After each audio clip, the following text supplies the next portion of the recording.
All right, this is a recruiting show, and I want to talk about two recruits from last year that everybody's talking about. Who do you take, Jeremiah Smith or Ryan Williams, and why? Oh my God. Oh my God. This is so hard. We talked about this on Andy and Ari, and Ari makes the point, like, you just take Jeremiah Smith because the body, like, as good as Ryan Williams is, he's not that size. So Jeremiah Smith is going to be such a handful for anybody who tries to cover him. Ryan Williams is tough to cover too, though. And it's weird because you kind of have to look at it like, I need to know the parameters of how we're looking at this, because if it's for a college football offense, then Ryan Williams has a chance of me taking him. If we're saying just in general, and you're thinking like an NFL GM, I'm taking Jeremiah Smith every time just because of the size. But some of the stuff Ryan Williams, like the little tiptoe down the sideline against Vandy, and the spin move against Georgia is still one of the most amazing things I've ever seen. Like, very much like Devontae Smith, and it doesn't matter how big he is. Like, he's just always where he's supposed to be, and he's always making an amazing play. But that said, I think Jeremiah Smith can do all those things too, and he's bigger. Like, that's the crazy part. So the reason that I picked Ryan Williams is because I grew up in the late 2000s. Late 90s. Florida State was it, right? And I always wanted. I know. I always thought, number 9, man, that P Dub was the guy. But what I would create on my football game or whatever would be P Dub with Lavernius Coles' speed.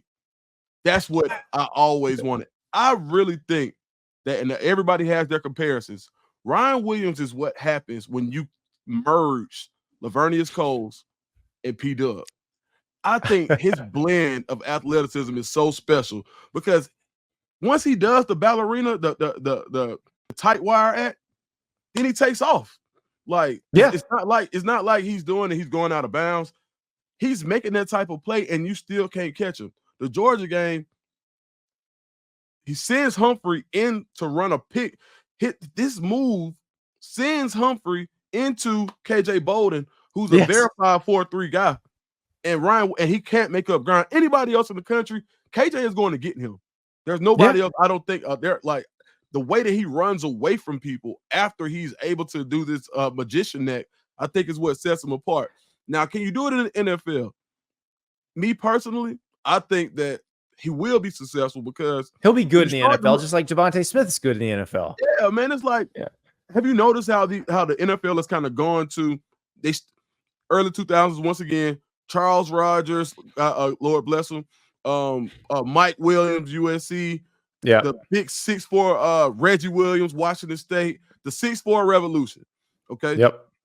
And now you're starting to see the Olaves of the world. You're seeing Garrett Wilson. You're seeing just give me a guy who runs smooth routes and catches the ball and runs away from people. Like, that's it. Like, but the thing about JJ Smith, he can do all that, and he's huge. Man, I saw him last year at Elite 11, man, and he didn't look like he was supposed to be there at all, dog. Like, they had OT7 and Elite 11 in California at the same time, and he got to go catch balls from some of the best quarterbacks in the country.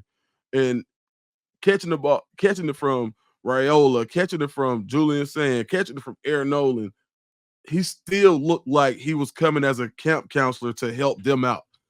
It didn't look like he looked nothing like a high school. We're doing comps here. Is he a bigger OBJ?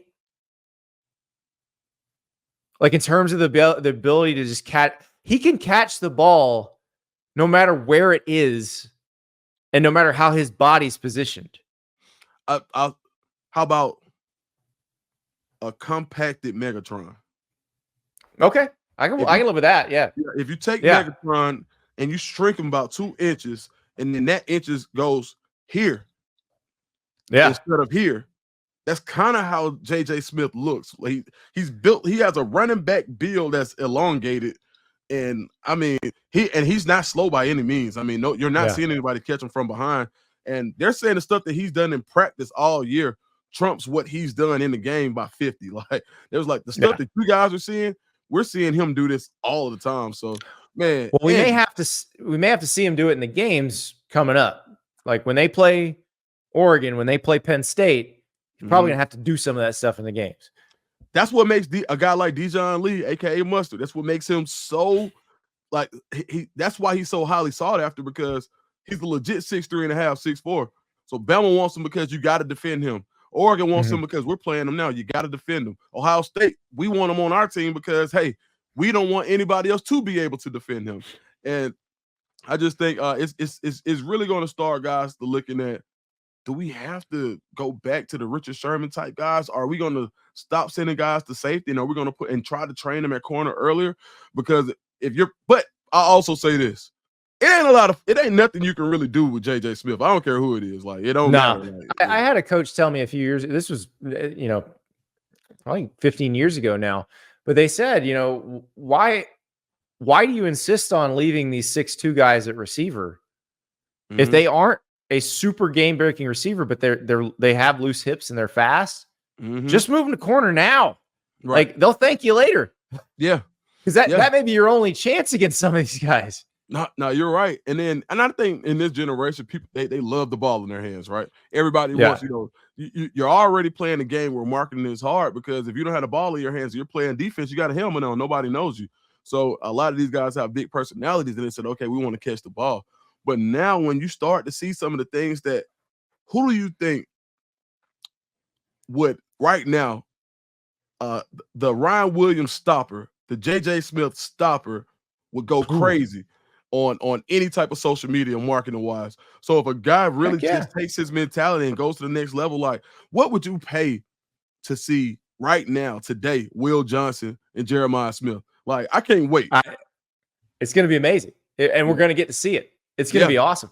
I'd love to see Will Johnson and Ryan Williams, and I'm sure we will at some point, whether it's in college or in the NFL. We'll get to see it, but it's going to be incredible. But yes, give me that, and give me the Richard Sherman type who has as big of a personality as the wide receivers. Man, like, give me that, because there was one of the Cowboys converted receiver, right? Richard Sherman was a converted receiver. Yeah, exactly. Yep. One of the Cowboys corners was walking off the field after the Steelers game last night, and he's just talking trash about George Pickens the whole way through the tunnel.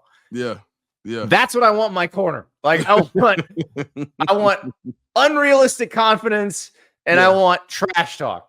Yeah, man, I love it. Andy, tell us about the show once again. Where can they find it, and where can they find you?